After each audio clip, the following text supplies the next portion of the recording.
Assalamualaikum dan hai semua. Hari ini saya nak membuat vlog tentang apa yang saya perlu hadapi dalam pengucapan awam ini. Nampak je biasa saya bercakap depan kamera ni kan, macam tak ada rasa takut ataupun gugup ke kan. Tapi hanya Tuhan sajalah yang tahu.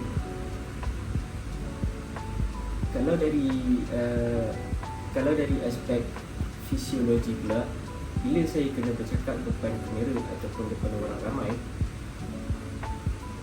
jantung menjadi semakin laju. Macam nak pergi interview kerja, padahal guna telefon saja untuk interview tu. Kadang-kadang tangan pun rasa berpeluh. Lagi kelakar bila suara menjadi tak stabil.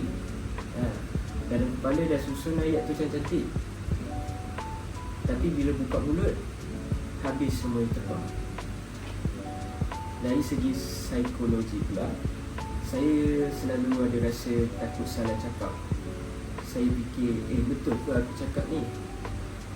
Takut nanti ada orang gelap pula kan. Tapi bila overthinking tu datang, terus blank.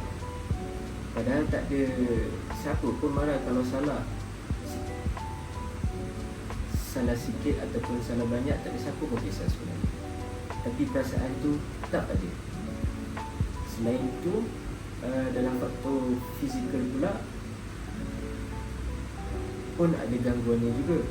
Contohnya masa saya rakam ni, kalau tiba-tiba ada bunyi motor, ada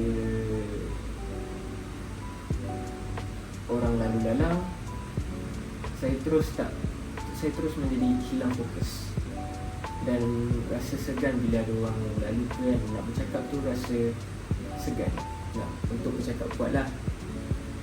Kalau tempat panas pula, benda tu buat saya rasa tak selesa.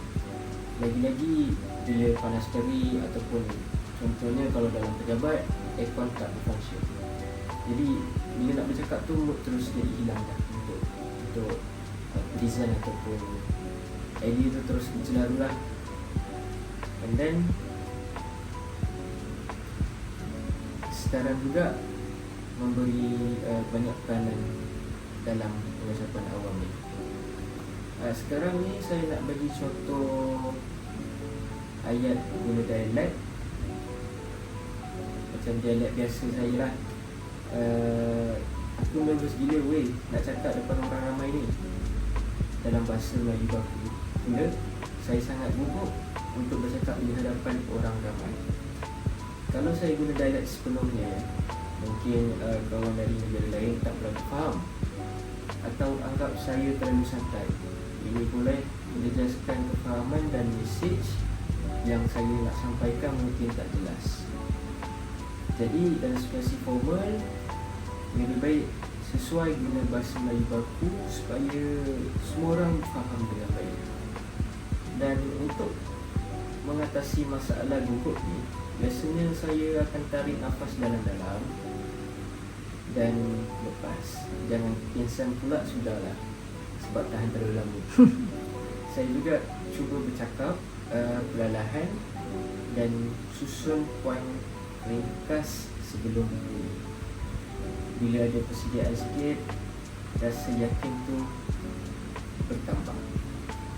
Untuk gangguan fizikal pula, saya akan pilih tempat yang lebih sesuai sunyi dan selesa.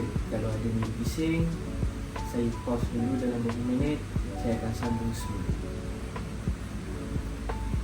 Kesimpulannya, halangan dalam pengucapan awam ni memang ada. Semua orang pernah rasa gugup, takut atau terganggu dengan persekitaran. Yang penting kita jangan berhenti mencuba. Lagi kita praktis, lagi kita akan jadi lebih yakin. Okey, itu sahaja vlog hari ini. Sekian, terima kasih.